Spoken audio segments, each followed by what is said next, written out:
আচ্ছা, দেখেন আমি বলতেছিলাম স্ট্রিক প্লেট মেথড হচ্ছে ইনোকুলেশনস এর ক্ষেত্রে করতে হবে ডেফিনেশনস এন্ড টেকনিক্স।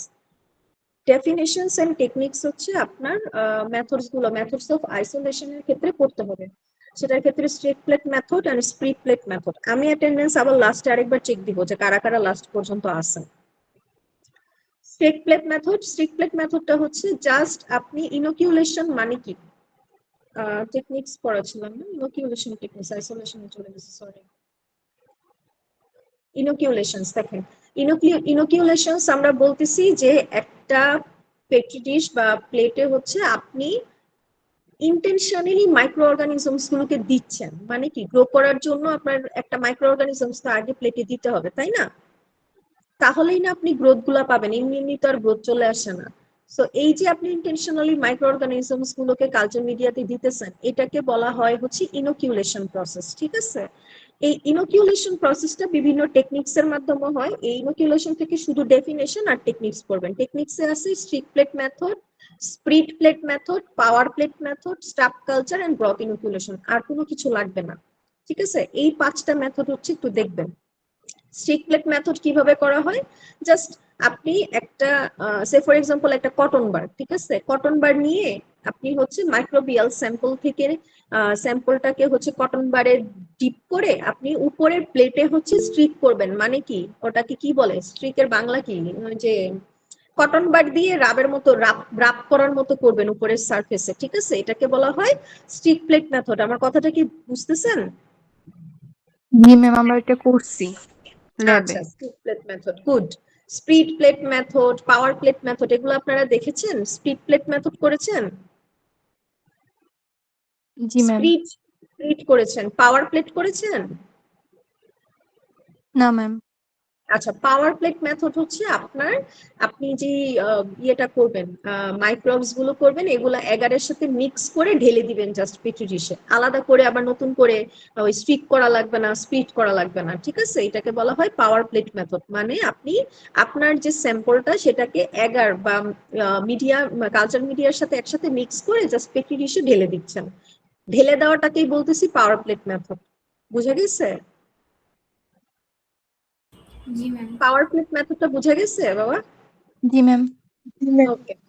তারপরে স্টাফ কালচার। স্টাফ কালচার কিছুই না। স্টাফ কালচার বলতে গিয়ে আবার ওই যে এইটা বুঝে নিয়েন না, এই স্টাফ কালচারটার শব্দটা আমি একটা ইয়েতে পড়েছিলাম, কি বলে, ওই যে কিশোর গ্যাং বলা হয় না, যে ছোট বয়সের বাচ্চাগুলা যে আপনার ইয়ে করে। হ্যাঁ, রেইজ হ্যান্ড করছে, বলেন তো সাদিয়া কি বলবেন? ম্যাম আমাদের না 11টা 30-এ ফিজিওলজি ক্লাস আছে, তো ম্যামও লিংক দিচ্ছে। আচ্ছা, আমি সেজন্য 5 মিনিট একটু টাইম নিব, কারণ অর্গানিক ক্লাসে আপনার আর সময়ে প্রায় 10 মিনিটস এর মতো ইয়ে করছেন। আপনি বলেন যে ম্যামের ক্লাসে আমরা 10 to 15 মিনিটস পর জয়েন করছি, আর একটু টাইম লাগবে, পাঁচ আচ্ছা আমি মিনিট বলতেছি। হ্যাঁ, আচ্ছা। বলেন যে আমাদের এই ক্লাসটাও শুরু হয়েছে 10 মিনিটস লেট করে, বলেন।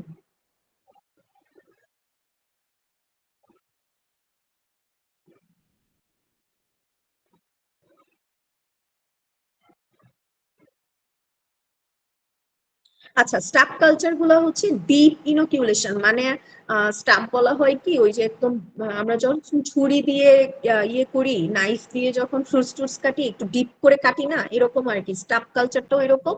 আপনি উপরের সারফেসে ডিপ না করে একটু ভেতরে ভেতরে দিয়ে ডিপ করে করে আপনার মাইক্রোবস গুলোকে প্লেস করবেন, তখন দেখা যাবে ওটা উপরের সারফেসেও থাকবে আবার ভেতরে মিডিয়াতেও চলে যাবে। এটাকে বলা হয় স্টাফ কালচার। বুঝতে পেরেছেন? জি ম্যাম। ওকে। তারপরে আসেন ব্রথ ইনোকিউলেশনস। আর কিছুই না, লিকুইড ব্রথ গুলোকে লিকুইড ব্রথের ভিতরে আপনি স্যাম্পলটাকে একসাথে দিয়ে দিচ্ছেন, এটাকে আমরা বলতেছি ব্রথ ইনোকিউলেশনস। একদম ইজি, 5টা মেথড। হ্যাঁ, এই 5টা টেকনিক্স একটু দেখবেন, আর কিছু লাগবে না। ইনকিউবেশনস তো আপনারা জানেনই, ইনকিউবেশন করছেন না আপনারা মাইক্রোবায়োলজি ল্যাবে? ল্যাবে ইনকিউবেশন করেছেন? এই ইনকিউবেটর দেখেন নাই ল্যাবে? জি ম্যাম, মাইক্রোবায়োলজি ল্যাবে দেখেছি। মাইক্রোবায়োলজি ইনকিউবেটরে কি হয়, ব্যাকটেরিয়ার গ্রোথ গুলো আপনার মেনটেন করা হয় না, আপনি প্লেস করে ইনকিউবেশনে দিয়ে দিলে ওখানে গ্রো করবে একটা টাইম পর্যন্ত, এভাবেই না incubation? G ma'am. Okay, this is the process of maintaining inoculated culture media under controlled environmental conditions. আমি ইনকিউবেশনটা পরে ছেড়ে দিব। To allow microorganisms to grow and multiply. That means inoculation হচ্ছে আপনার process of maintaining the growth. ঠিক আছে, একটা controlled কন্ডিশনসে আপনি মাইক্রোবিয়ালের গ্রোথটাকে মেইনটেইন করবেন, এটাকে আমরা বলতেছি ইনকিউবেশন প্রসেস। আর অবশ্যই এটাকে ইনকিউবেটরে দিতে হবে। এই ইনকিউবেশন থেকে আপনারা অ্যাপ্লিকেশন পড়বেন আর টাইপস পড়বেন, ডেফিনিশন তো করতেই হবে, এখান থেকে হচ্ছে অ্যাপ্লিকেশনসটা পড়বেন আর টাইপস গুলো পড়বেন। এই যে দেখেন ইনকিউবেটরস এর যে টাইপস গুলো রয়েছে, যে আপনার standard incubator, carbon dioxide incubator, anaerobic incubator কোনগুলা, শেকিং ইনকিউবেটর, রেফ্রিজারেটেড ইনকিউবেটর, এই ইনকিউবেটরের টাইপস গুলো পড়বেন।